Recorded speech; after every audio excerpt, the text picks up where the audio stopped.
Assalamualaikum warahmatullahi wabarakatuh.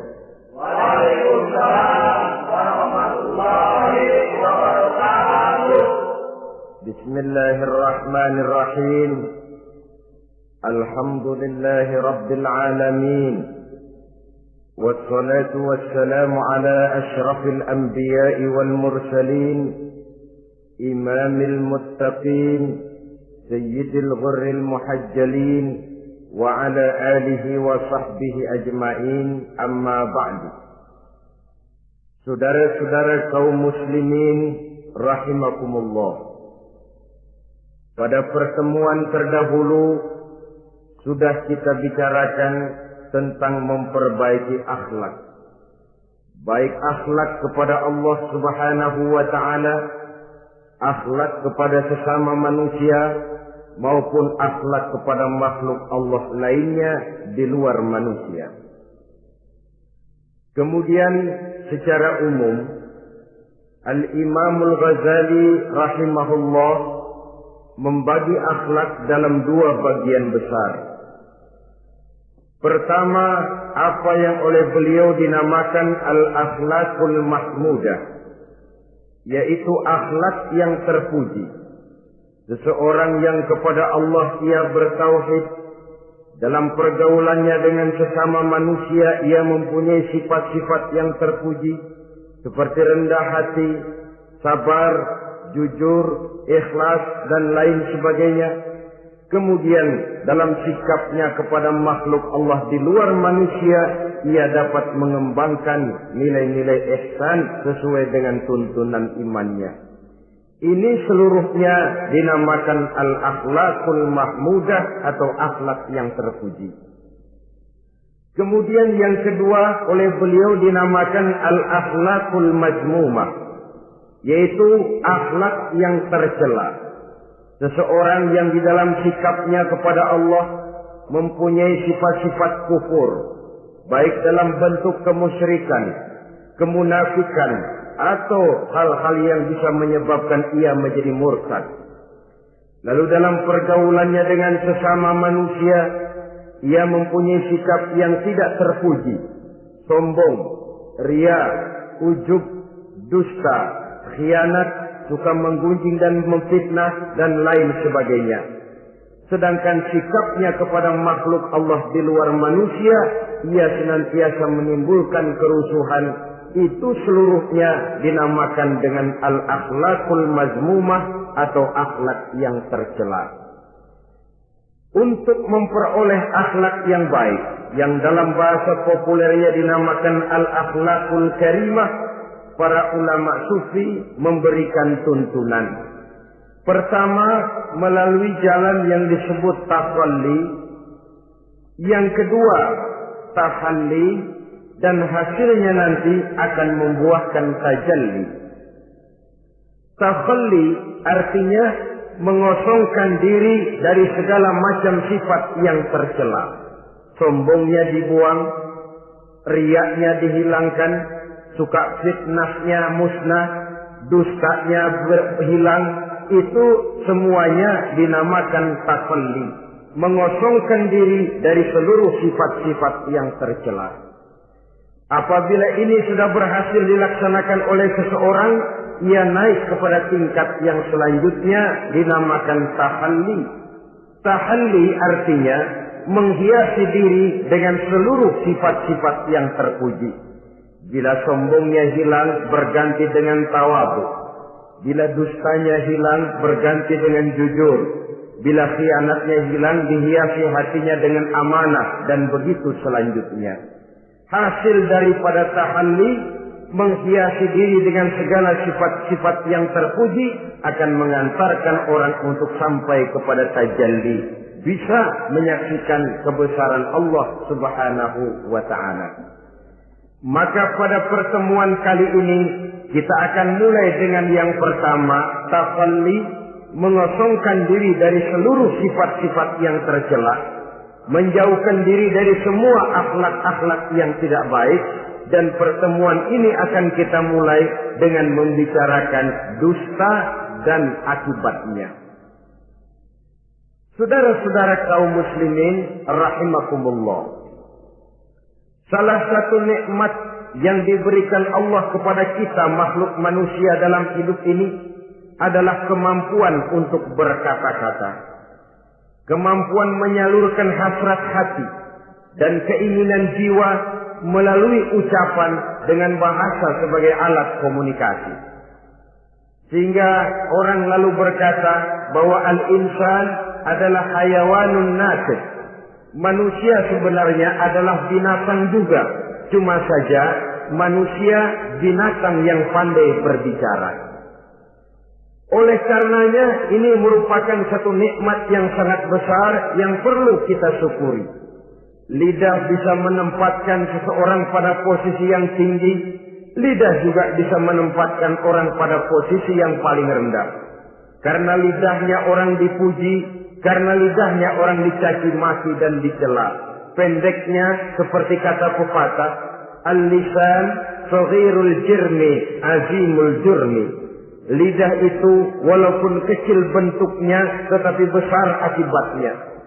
Hampir sebagian besar dari kesulitan-kesulitan yang menimpa manusia pada mulanya disebabkan oleh lidahnya.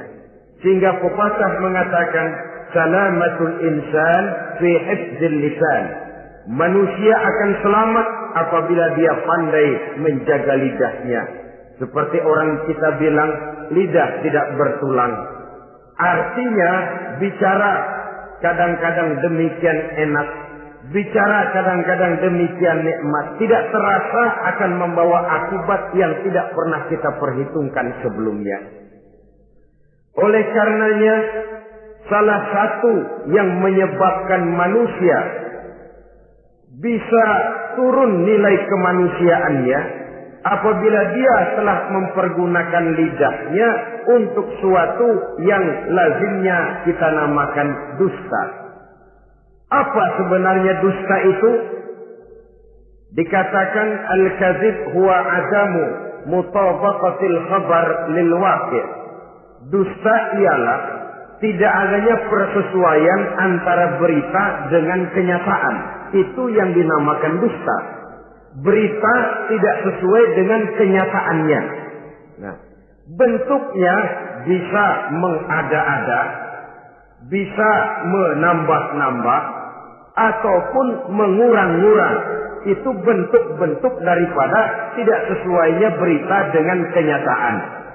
Mengada-ada, yang tidak ada diada-adakan. Itu jelas merupakan dusta.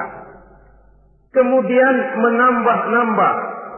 Beritanya sebenarnya cuma 1 meter, tapi disampaikan orang kepada kita 5 meter, yang 4 meter tambahan. Disitulah kemungkinan terjadinya penyusupan-penyusupan berupa dusta adanya. Ataupun mengurang-urang. Beritanya sebenarnya 8 meter, sampai ke kita cuma 2 meter. Yang 6 meter berita itu dikorup. Itu juga sudah bagian tersendiri daripada yang dinamakan dusta. Oleh karenanya kita harus berusaha. Pertama dari sifat mengada-ada. Yang tidak ada diada-adakan. Itu jelas dusta. Dan ini pekerjaan paling enak memang. Orang seakan-akan terpesona. Orang seakan-akan kagum. Padahal kita mengada-ada. Barang yang tidak ada diada-adakan. Rasul juga pernah, saudara-saudara. Tapi bernada seperti ini, namun jujur. Satu saat beliau sedang duduk. Ada seorang perempuan mengendarai onta. Sudah tua sekali ontanya. Lalu Rasul bangun menegur orang tadi. Bu, kenapa naik anak onta, katanya. Perempuan ini bilang, ya Rasul, yang saya kendarai ini bukan anak onta, tapi biang onta. Begitu. Iya, tapi dia punya ibu kan? Onta ini punya. Nah, kalau dia punya ibu kan artinya dia anak juga. Ya memang. Nah, kalau begitu kan artinya ibu memang naik anak onta. Nah, ya iya kalau itu sih. Kelihatannya mengada-ada, tapi memang benar begitulah adanya. Surau untuk menghidupkan suasana, tapi tidak terlalu berlebih-lebihan. Yang kedua jenis daripada dusta itu menambah-nambah. Ini juga paling enak. Orang sering bilang, kalau kita ngirim duit, jangan harap kurang, jangan harap tambah. Tapi kalau kita ngirim berita, jangan harap kurang. Duit kita kirim kepada orang, jangan harap tambah. Kurang, jangan harap kurang. Atau jangan harap tambah, kurang bisa. Tapi kalau berita kita kirim kepada seseorang, jangan harap kurang itu berita, nambah bisa. Atau kemudian mengurang-urang, ini juga termasuk jenis daripada dusta. Baik mengada-ada atau menambah-nambah, kemudian mengurang-urangi, seluruhnya merupakan pekerjaan yang paling enak. Kita anggap sesuatu yang biasa, padahal akibatnya nanti akan menjadi luar biasa. Saudara-saudara kaum muslimin rahimakumullah. Apa bahaya dusta dalam kehidupan manusia? Pertama, bagi dirinya sendiri. Orang yang berdusta sebenarnya sudah membahayakan dirinya sendiri. Apa bahayanya? Pertama, ia akan dikucilkan dari pergaulan. Sekali dia berdusta, orang mungkin masih percaya. 2 kali dia berdusta, orang mungkin masih bisa mentolerir. 3 kali dia berdusta, orang ngecap. Ini memang udah wataknya nih. Hobi dah kalau begini. Akhirnya dia dikucilkan dari pergaulan. Lain hari, walaupun dia serius bicara, orang nggak lagi nanggapin sebagaimana yang semestinya. Dikucilkan dari pergaulan. Akibat apa? Akibat dari dusta yang dilakukannya. Akan merugikan dirinya sendiri. Ada satu cerita, saudara. Seorang pengembala kambing sedang mengembalakan kambing di tanah lapang. Satu hari iseng dia sendirian. Ini orang kampung pengen tahu dibohongin. Teriak dia. Tolong, ada serigala, ada serigala. Mendengar teriakan ini karuan, satu kampung orang nyaris keluar semua. Yang bawa pentungan, yang bawa golok, yang bawa pisau. Mana serigalanya, mana? Ini pengembala tadi nyengir. Kagak ada. Gua bohongin lo. Sudah, pulanglah orang kampung ini. Sekali, besoknya begitu lagi. Keluar lagi orang kampung, ternyata juga tidak ada serigala. Pada hari yang ketiga, serigalanya benar-benar datang. Si pengembala tadi pucat, lalu teriak-teriak, tolong ada serigala datang. Nah orang kampung udah nandain. 2 kali kita dibohongin, ini paling dia bohong lagi. Satu pun tidak ada orang kampung yang keluar untuk menolong. Akhirnya kambingnya habis dimakan oleh serigala. Yang rugi dirinya sendiri. 1 kali dia bohong, orang percaya mungkin. 2 kali dia bohong, orang masih tolerir. 3 kali dia bohong, orang nandain. Terkucil dari pergaulan akibat daripada perbuatan dusta. Oleh karenanya saya yakin tidak seorang pun di antara kita yang suka berteman dengan seorang pendusta. Karena apa? Seorang pendusta tidak akan segan-segan menjual temannya sendiri. Mengkambing hitamkan temannya sendiri. Artinya juga merusak pergaulan di dalam kehidupan ini. Penyakit yang bahaya yang kedua bagi diri orang yang berdusta itu sendiri, sifat dusta menyuburkan watak munafik. Nabi bersabda, ayatul munafiqi salatun. Tanda-tanda orang munafik itu ada 3. Tandanya, biasanya kalau tandanya ada, ya munafiknya insya Allah ada. Apa tanda orang munafik itu? Pertama, iza haddatsa kadzdzaba. Apabila berbicara selalu bohong. Belum pernah kalau bicara enggak bohong. Bohong itu sudah jadi lalapnya. Artinya enggak sumbrah ngomong kalau enggak dicampuri bohong. Seperti kurang enak makan kalau tidak pakai lalap. Ada saja bohong yang dibuat-buatnya. Ini ciri atau tanda daripada orang-orang munafik. Apabila berbicara selalu berdusta. Satu. Yang kedua, wa iza wa'ada akhlafa. Apabila berjanji dia selalu ingkar. Selalu ingkar tanpa uzur yang dibenarkan oleh syar'i, itu termasuk ciri daripada orang-orang munafik.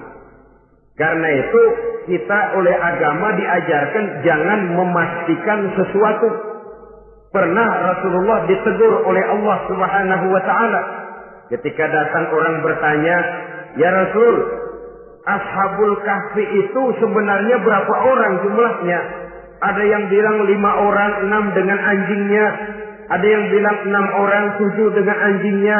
Ada yang bilang 8 orang, 9 dengan anjingnya. Yang benar yang mana Rasul? Rasul menjawab, besok. Jawabannya besok. Kenapa Rasul berani mengatakan jawabannya besok? Sebab beliau ngandelin.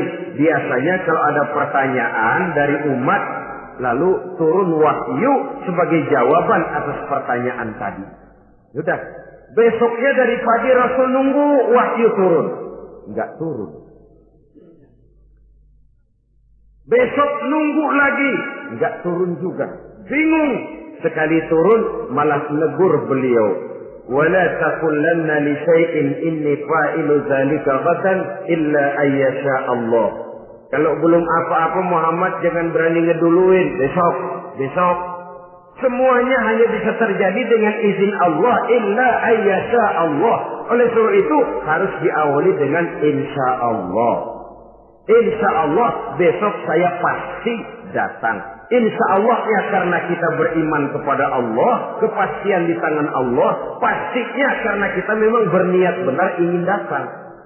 Kita kadang-kadang insya Allah ini jadi lalap sih. Asal dia bilang insya Allah udah tulen kagak mau dah.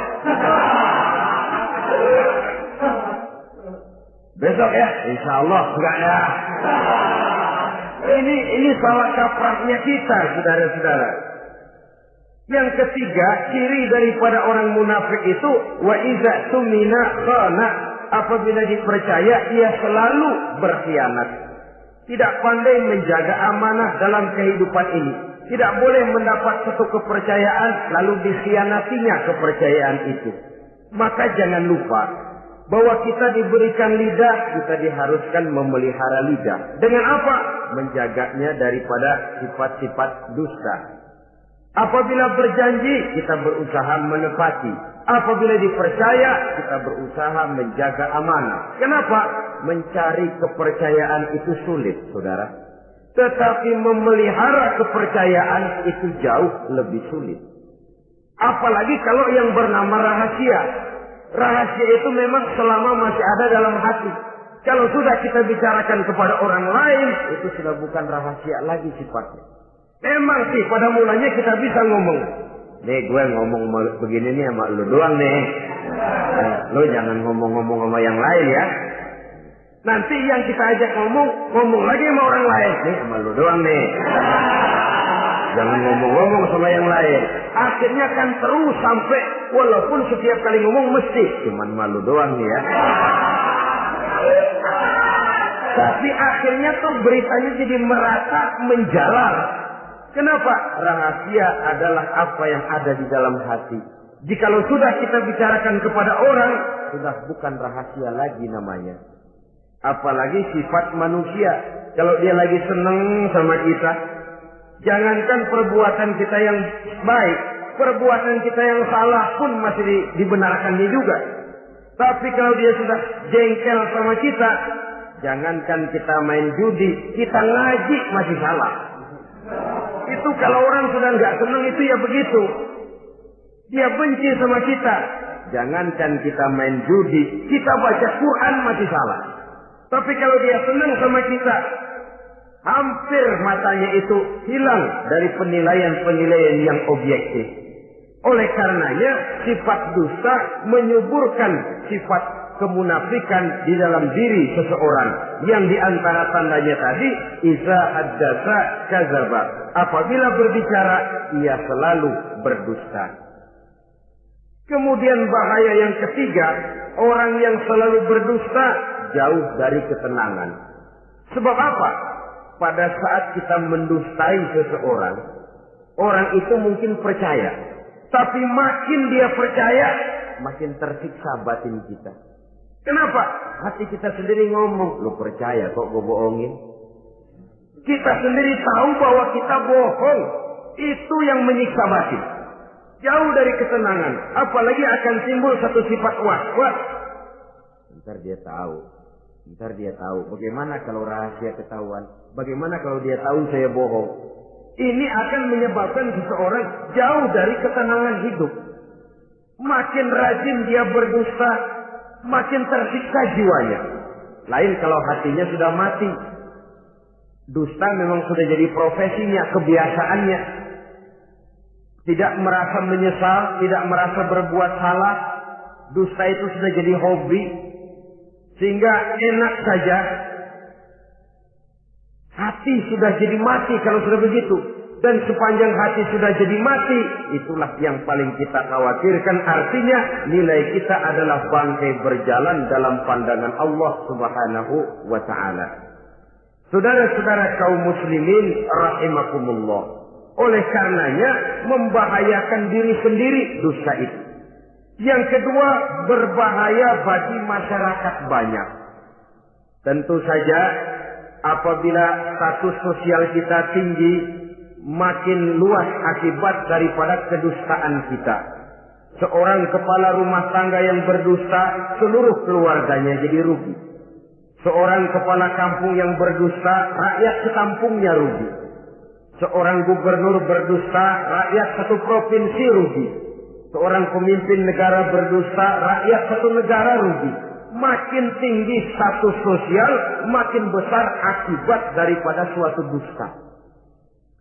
Oleh karenanya, menimbulkan keresahan di tengah masyarakat.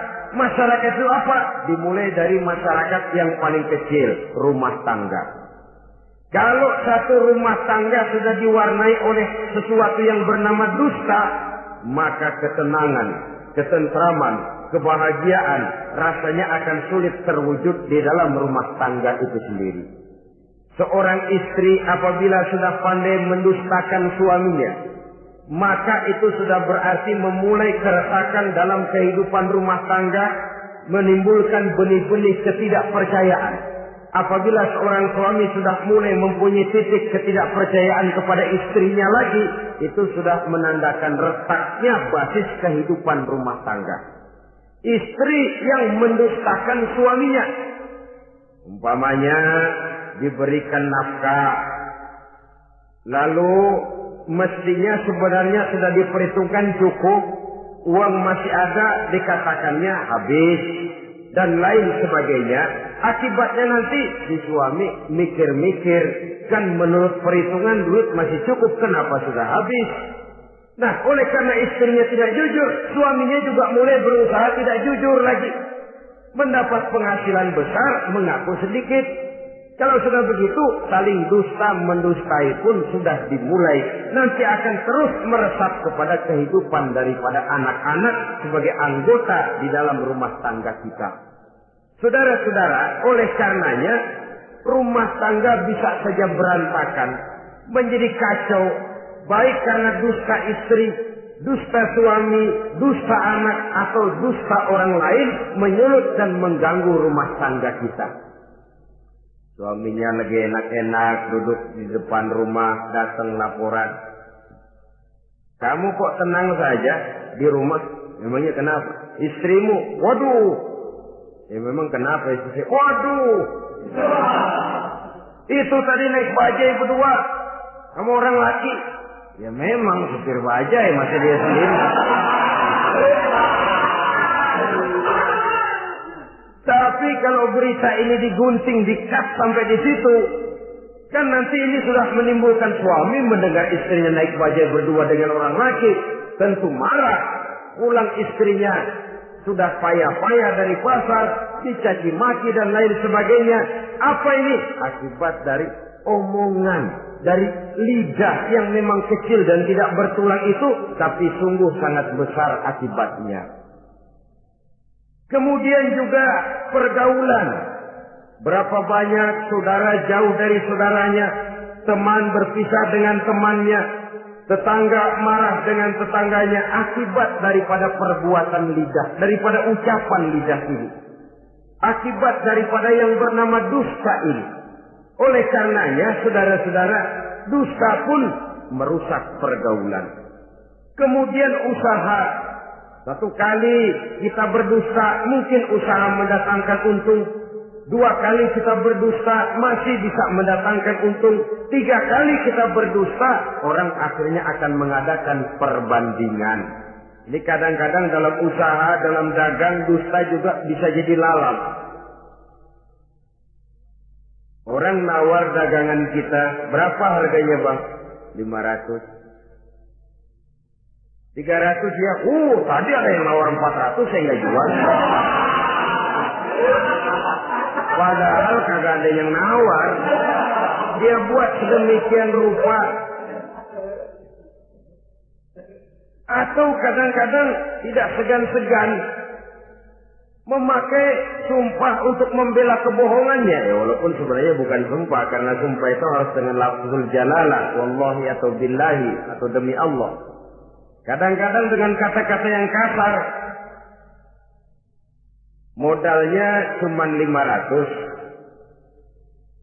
Tapi ketika ditawar orang, yang bener aja nawar bu. Padahal ini saya beli modalnya aja 700 perak, biar mampus nih.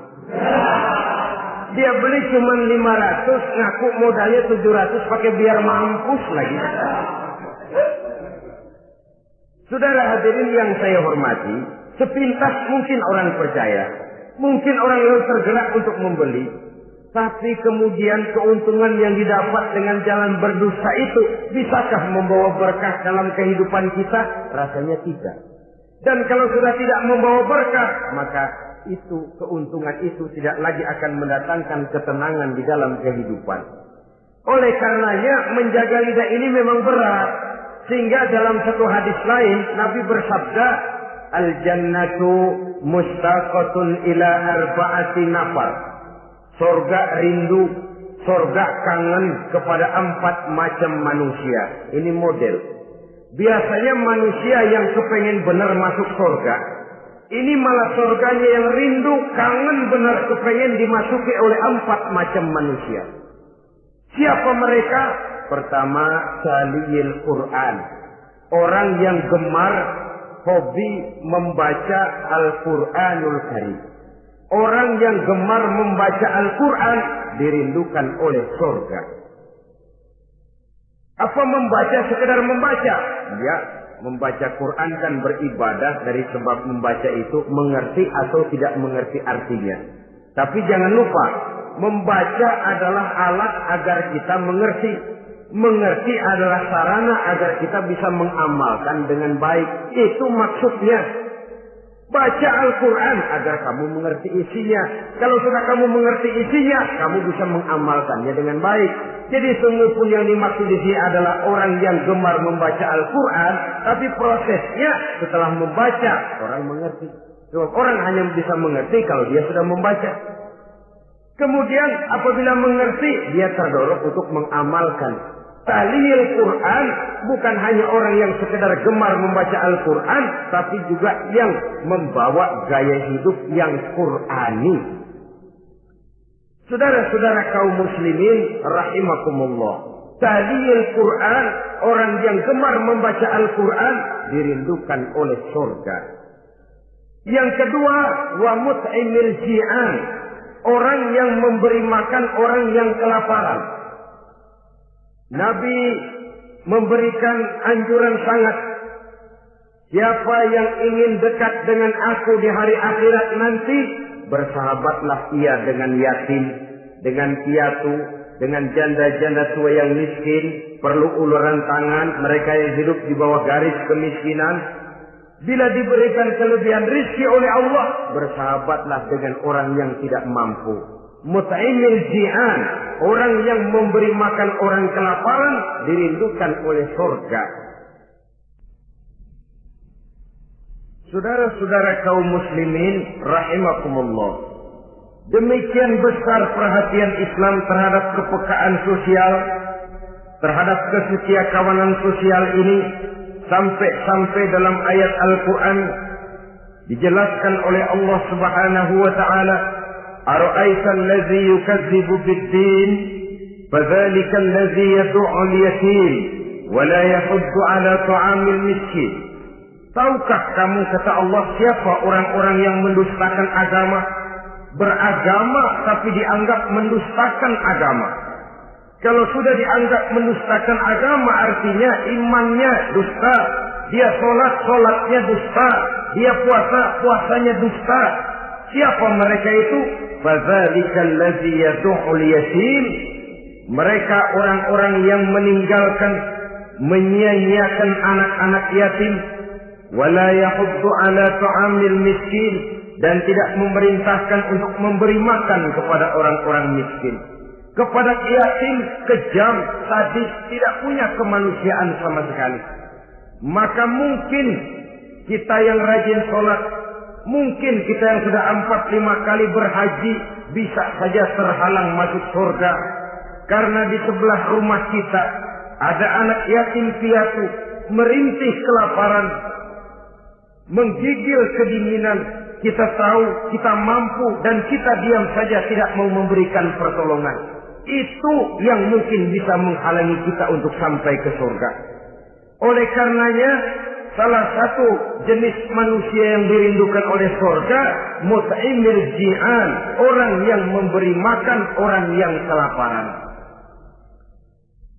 Yang ketiga, orang yang dirindukan oleh surga, wasa'imina fi Ramadan, orang yang melaksanakan ibadah puasa di bulan suci Ramadan.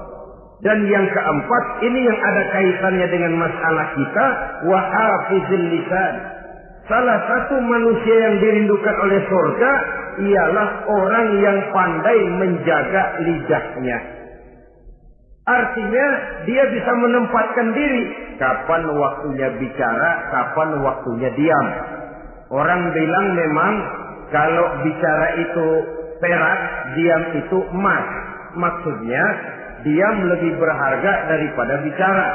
Tapi orang memang harus pandai menempatkan diri. Artinya tahu kapan waktunya bicara, kapan mestinya diam. Kalau waktu diam dia bicara, namanya dia tidak tahu diri. Kalau harus bicara dia diam, dia namanya juga tidak mau menyampaikan sesuatu yang seharusnya dia sampaikan. Sama saja ada orang bilang sedikit bicara banyak bekerja. Sebenarnya harus seimbang. Banyak bicara harus banyak bekerja. Biasanya kalau sedikit bicara banyak bekerja itu dua kemungkinan. Kalau nggak main catur, maling. Yang namanya maling, bicaranya sedikit. Maling buka jendela, lalu berbisik sama temennya. Udah tidur. Ngomongnya segitu, selebihnya dia kerja serapi-rapinya. Sebaliknya, banyak bicara, sedikit kerja, bahkan nggak pernah kerja. Orang gila. Coba saja lihat orang gila, ngomong melulu. Kerjaannya nggak ada. Jadi oleh karena itu memang harus seimbang. Pendeknya kita harus tahu kapan mesti bicara, kapan mesti diam. Kalau menghadapi kebatilan kita diam, kata Nabi, as-sakitu 'alal batil syaitanun asraf. Orang yang diam menghadapi kebatilan, setan gagu. Masya Allah, saudara-saudara. Ada munkarat, ada maksiat, ada kebatilan, ada kezaliman. Dia diam, tidak mau menyampaikan yang benar. Itu setan gagu. Sehingga dikatakan, qulil haqqa walau kana murran. Sampaikan, katakan yang benar walaupun pahit. Dan memang menyampaikan kebenaran bukan main pahitnya. Bukan main getirnya, banyak resikonya. Tapi ini sesuatu yang harus kita sampaikan. Sebab kata Nabi tadi, orang yang diam menghadapi satu kebatilan sama saja dengan setan gagu. Orang yang pandai menjaga lidahnya dirindukan oleh surga. Dan ini walaupun kelihatannya pekerjaan ringan, kecil, berat, saudara-saudara. Bahkan diceritakan Nabi Ibrahim itu pernah nangis di hadapan Allah Subhanahu wa Ta'ala. Ketika ditegur, ditanya, kenapa kamu menangis Ibrahim? Saya ini seumur hidup pernah 3 kali berdusta, ya Allah. Bagaimana saya tidak bingung mempertanggungjawabkan ini di hadapanmu? Nabi Ibrahim seumur hidup 3 kali bohong, bingung, nangis. Kita sehari 16 kali bohong, nyengir aja. Nggak ada bingungnya, emang hobi. Kalau nggak bohong, puyeng palanya. Tiap hari selalu mencari sasaran. Siapa lagi gue bohongin nih? Saudara-saudara kaum muslimin rahimakumullah. Kelihatannya pekerjaan ini kecil, ringan, tapi sungguh berat. Mengerem lidah, menjaga lidah daripada perbuatan ucapan-ucapan yang tidak mengandung manfaat, apatah lagi sampai bersifat dusta dan membahayakan orang lain. Oleh karenanya, dusta ini kalau dalam agama, berdusta dalam agama biasanya munafik. Mulutnya beragama, tapi hatinya kafir. Jelas itu munafik. Itu dusta juga. Dusta yang membawa kita kepada dosa kelas kasar. Ya kalau kita mendustai teman, memang dosa. Dosa yang nilainya tidak sebesar kalau kita mendustai agama. Tapi sungguh pun demikian, dosa kecil-kecil juga kalau ditumpuk banyak juga. Padahal kata Imam Ghazali, hati itu seperti kaca. Dosa itu debu yang nempel di kaca. Kalau debu-debu itu terus numpuk, kita malas ngelapnya, malas ngebersihinnya. Jadi satu berkarat di kaca, susah banget ngebersihinnya. Coba kaca kalau udah karatan, pakai silet kita gosok, setengah mati. Begitu juga perbuatan dosa. Kalau kita senang dusta, biarinlah dosa kecil. Bohong lagi, bohong lagi, bohong lagi. Numpuk berkarat di hati itu dosa. Nah hati itu kalau sudah dilingkungi oleh karat, nur, cahaya kebenaran itu sulit untuk masuk. Karena dia sering berdusta, orang lain dianggap sama juga sama dirinya. Ini yang celaka. Oleh karenanya timbul sifat menyamakan orang lain dengan keadaannya sendiri. Dikala itu hati yang sudah penuh dengan noda-noda dosa itu sudah berkarat sehingga sulit untuk dibersihkan lagi. Itu sebabnya Nabi berpesan, ittaqillaha haitsu ma kunta wa atbi'is sayyi'atal hasanata tamhuha wa khaliqin nasa bi khuluqin hasanin. Bertakwalah kamu kepada Allah dimanapun saja kamu berada. Bertakwa dimanapun saja kamu berada. Di pasar takwa kita, di kantor takwa kita, di masjid takwa kita, di rumah tangga bertakwa kepada Allah dimanapun saja kamu berada. Kita sih kadang-kadang takwa juga, cuman musinan. Takwa kita pakai tempat. Asal lagi duduk di masjid, dengerin pengajian, denger kiai pidato, manggu takwa bener. Aduh. Keluar dari masjid, teler aja lagi.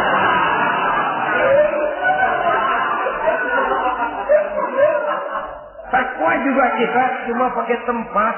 Nabi pesan dimanapun kamu berada, ittaqillah haitsu ma kunta. Bertakwalah kepada Allah dimanapun saja kamu berada.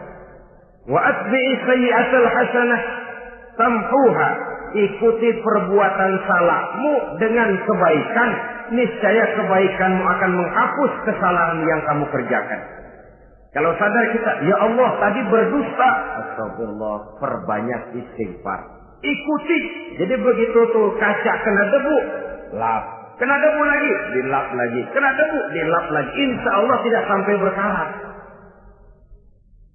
Jangan lalu nunggu. Ntar aja dah taubat, udah tua-tuaan dikit. Kayaknya umur dia yang ngatur. Saudara-saudara, oleh karenanya ikuti perbuatan salah dengan kebaikan. Terselip kita berbuat salah, iringi dengan sedekah. Terselip kita melakukan dosa, iringi dengan istighfar. Melihat sesuatu yang haram, astagfirullahaladzim. Lalu dipalingkan, jangan mulut astagfirullah, mata melotot terus.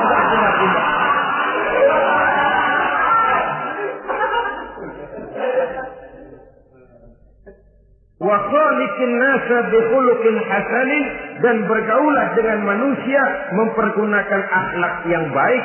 Ini pesan daripada Rasulullah sallallahu alaihi wasallam.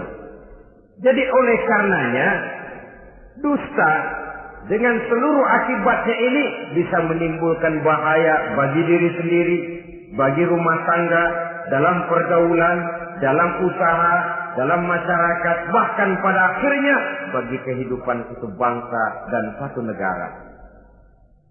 Lidah yang kecil tapi besar akibatnya bisa menyengsarakan manusia atau menempatkan manusia dalam satu posisi yang tinggi. Kalau kita adakan satu perbandingan, Nabi Ibrahim seumur hidup 3 kali saja berdusta, nangis di hadapan Allah. Kita yang hampir tidak ada hari, ya kalau orang sekarang bilang tiada hari tanpa olahraga. Rasanya kita kalau mau jujur bisa juga bilang tiada hari tanpa bohong. Pernahkah kita menangis menyesali dusta yang sudah kita lakukan? Berapa banyak orang yang sudah kita janjikan kita gantung dengan janji itu. Padahal dia punya hajat yang demikian sangat bergantung kepada kita. Tapi lidah ini enak saja. Gampang dah. Tar. Sok. Gampang dah itu mah.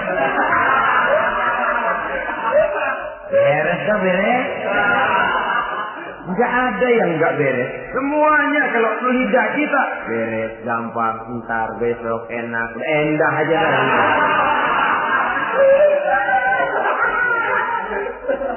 Habis orang kita gantung dengan harapan. Padahal kita tidak bermaksud memberikan harapan itu. Sementara kita melangkah melenggang dengan senyum, sedang orang lain menggerutu. Saudara-saudara kaum muslimin rahimakumullah, ini pada gilirannya akan kembali penyakitnya kepada diri kita juga. Menyuburkan watak munafik, mengucilkan kita dalam pergaulan, dan menjauhkan kita daripada ketenangan hidup. Karenanya dusta memang berbahaya. Dalam perjuangan, dusta akan menimbulkan watak pengkhianatan. Dusta juga bisa menyebabkan munculnya musuh-musuh dalam selimut, yang pura-pura berteriak membantu perjuangan tapi di belakang mencari titik kelemahan kita. Oleh karenanya, mencari teman yang bisa diajak tertawa itu gampang. Mencari teman yang mau diajak menangis itu sulit. Mencari teman yang mau diajak nyanyi banyak. Tapi mencari teman yang mau diajak berkeluh kesah itu yang langka. Oleh karenanya, di dalam kehidupan ini untuk menjaga lingkungan pergaulan, mari kita berusaha untuk menjaga lidah dengan sebaik-baiknya. Nah, apa semua bohong tidak boleh? Ada bohong yang ditolerir. Di antaranya kata Nabi, salasun laisa minal kazzab. Ada 3 macam bohong yang tidak dianggap bohong. Bohong tapi tidak dianggap bohong. Dusta tapi tidak berdosa. Kalau memang harus bohong, carilah bohong yang tidak dosa. Bahkan insya Allah ada pahalanya kalau kita ikhlas. Apa itu? Pertama, hadisul rajulu limar'atihi au hadisul mar'atu li zaujiha. Bohongnya seorang suami untuk menyenangkan hati istrinya. Enggak apa-apa. Untuk menyenangkan hati istrinya. Misalnya suami pulang dari kantor perutnya lapar. Begitu makan nyobain sayur asinnya luar negeri.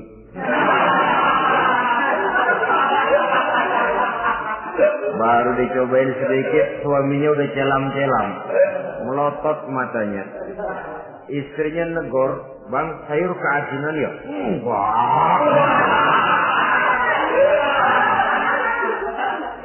Soal keasinan bagus. Cuma tadi di kantor saya sudah diajak makan oleh teman, jadi masih kenyang. Simpan sajalah, nanti sore kita baru makan. Lapar, kesel, jongkok, tapi karena mau menyenangkan istri. Enggak. Atau sama saja dustanya seorang istri untuk menyenangkan hati suaminya. Bisa saja itu terjadi. Suaminya beli sendal buat istri. Mahal, padahal murah, kena mahal. Warnanya gak enak dilihat, potongannya norak. Suami istri tahu kalau itu sendal murah. Suaminya tanya, "Bagaimana, Bu, sendal yang saya beli?" Waduh, cakep bener, Bang. Luar biasa. Tangga kita mana ada yang pakai sendal begitu. Memang kagak ada, jelek.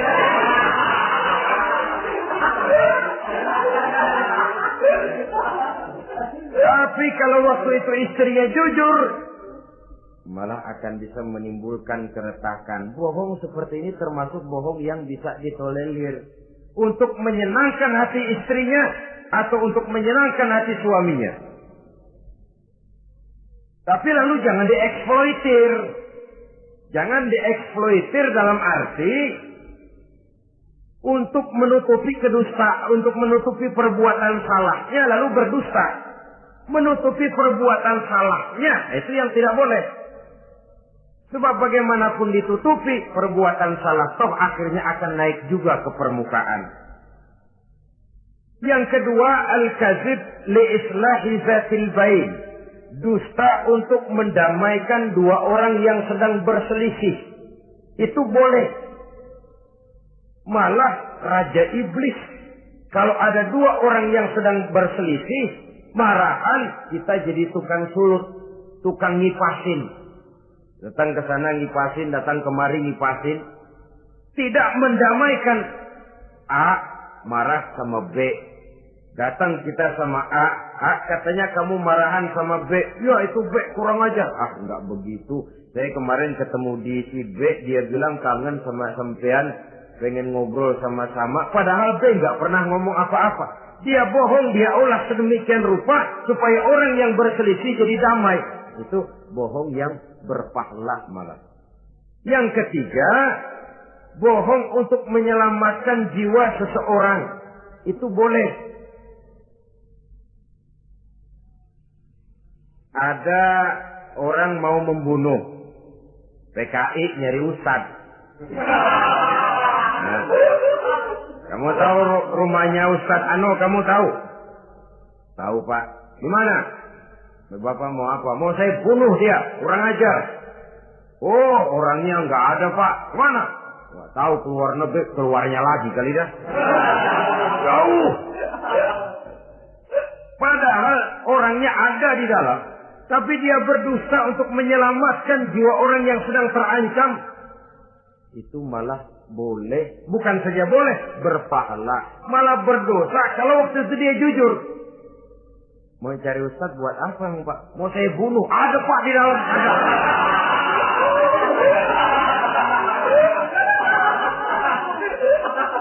Sentimen, kalau perlu saya bantuin, Pak. Ada.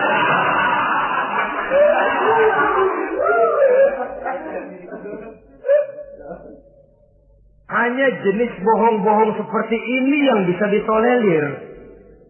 Itu akibat di dunia, saudara.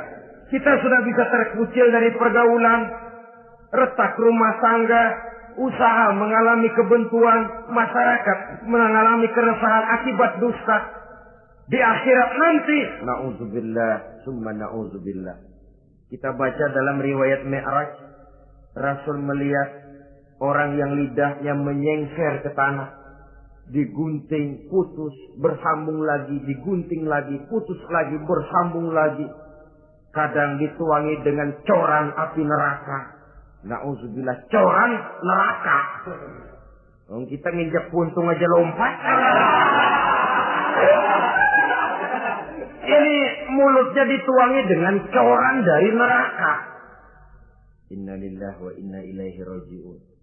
Ya, tapi kalau dituangi coran begitu dari neraka kan terus mati sekaligus. Ya, kalau terus mati lumayan. Neraka itu kata Quran, kullama nadijat juluduhum baddalnahum juludan ghairaha liyazuqul azab. Tiap kali hancur kulitnya, kami buatkan kulit yang baru. Diazab lagi, hancur lagi, dibuatkan lagi. Untuk apa begitu? Liyazuqul azab, biar dia rasain. Kalau sekali kemplang mati mah enak. Pokoknya diazab di neraka, digejrot, mati, selesai. Lumayan. Ini nggak ada matinya. Penyet, bangun lagi, kemplang lagi, persis film cemen.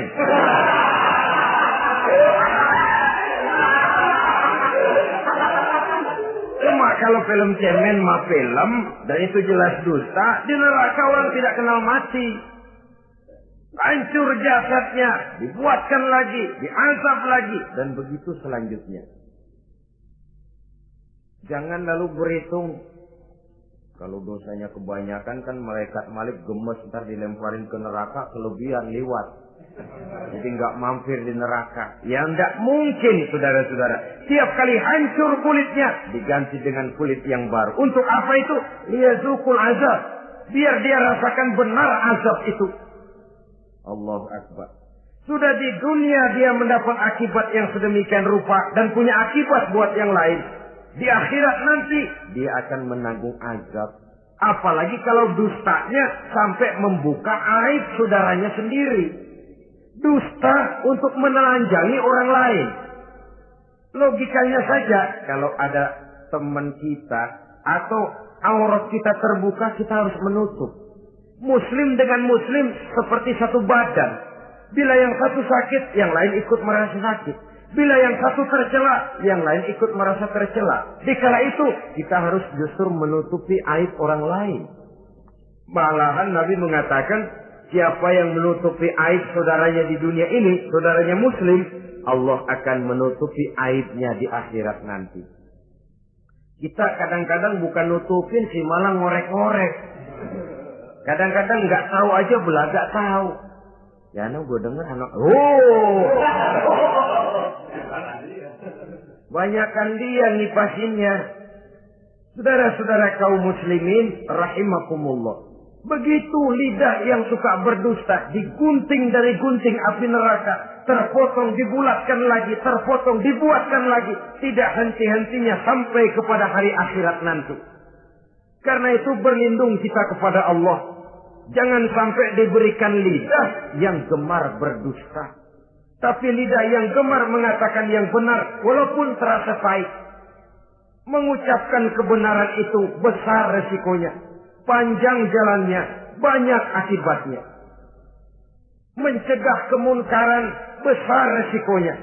Tapi itu harus kita lakukan. Setidaknya mencegah kemunkaran. Rasulullah sallallahu alaihi wasallam dalam satu hadis menyatakan iyyakum wal kadziba fa innal kadziba yahdi ilal fujuri wal fujuru yahdi ilan nar.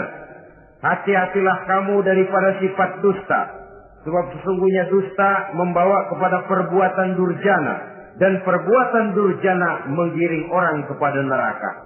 Mula-mula memang ucapan, dari ucapan orang melangkah kepada perbuatan, dan perbuatan itulah yang akan jadi penilaian Allah. Jikalau baik, dia akan menyebabkan kita ke surga. Jikalau tidak baik, perbuatan kita jugalah yang akan menjerumuskan kita ke dalam neraka. Dimulai dari suka berdusta. Akibat lidahnya gemar berdusta, perbuatannya pun merupakan perbuatan dusta. Suka pura-pura, mental munafik. Artinya hilang sifat kejujuran dalam dirinya. Apabila ini sudah melembaga dalam kehidupan seseorang, sulit dia melepaskan diri dari cengkraman dusta itu sendiri. Untuk jangka pendek di dunia ini maupun jangka panjang di akhirat nanti, dusta hanya akan membawa malapetaka bagi diri yang bersangkutan dan juga bagi orang lain. Benar kalau tadi pepatah mengatakan salamatul insan fi hifdzil lisan. Bahkan ada yang bilang kalau lidah lukai hati, kalau pedang lukai tubuh, masihkan ada harapan sembuh. Kalau lidah lukai hati, kemana obat hendak dicari? Kita tampar orang dengan tangan 2-3 hari, 2-3 jam bahkan sudah hilang bekas tamparan itu.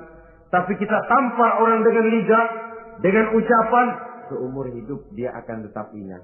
Kita bohongi orang, kapan ketemu dia ingat nih, dia nih. Nih yang kerjanya bohongin melulu. Gimana aja ada bohongnya. Kalau sudah dicap sebagai pendusta, kita memang nggak tahu, tapi tiap kita jalan orang iringi perjalanan kita. Pembohong, pembohong, pembohong. Saudara, masyarakat ini punya hukum yang tidak tertulis, tapi lebih kuat dan lebih kejam daripada hukum yang tertulis. Sehingga lalu orang mengatakan, sekali arang tercoreng di dahi, seumur hidup orang tak percaya.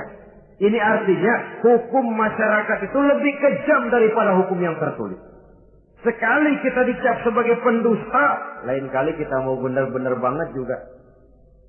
Aku benar-benar banget ini, sumpah dah. Alah, sumpah lo udah lalap dah, udah laku. Ya Allah, kita sumpah pun orang gak percaya. Ya kalau binatang kita pegang ekornya, barangkali. Tapi kalau orang jelas omongannya yang kita pegang. Nah kalau omongannya sudah nggak bisa dipegang, apanya lagi yang kita harapkan?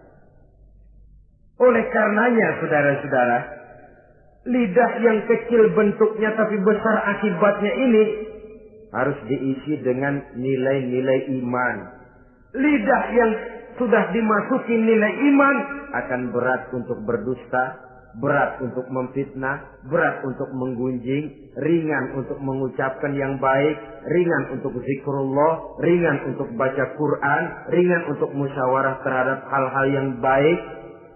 Lidah yang ada imannya, aduh berat saja kalau sudah memfitnah orang, berat kalau harus menggunjing orang. Tapi lidah yang belum ada imannya, nyelonong saja, licin kalau diajak fitnah, licin kalau diajak ngata-ngatain orang, licin kalau diajak mengadu domba orang lain.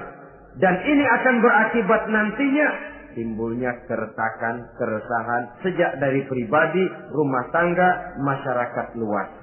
Akibat apa? Dusta. Dari sekian dusta yang paling kita khawatirkan adalah kalau kita sampai dicap oleh Allah sebagai pendusta agama. Beragama tapi dianggap pendusta. Agama sekedar lipstik, agama sekedar dekorasi, agama sekedar penghias kartu tanda penduduk, tapi hidup jauh dari tuntunan nilai-nilai agama. Pendusta-pendusta agama semacam ini pada gilirannya akan terkena penyakit yang disebut munafik. Iman lidahnya tapi kufur hatinya. Islam ucapannya tapi kufur perbuatannya. Nah, ini resikonya sangat besar. Adapun dusta-dusta kepada orang lain, dosa ya dosa, tapi dosa yang mudah untuk bertaubat. Kalau saya katakan mudah untuk bertobat, saya bukan merangsang kita untuk berdusta, bukan. Tetapi jangan lupa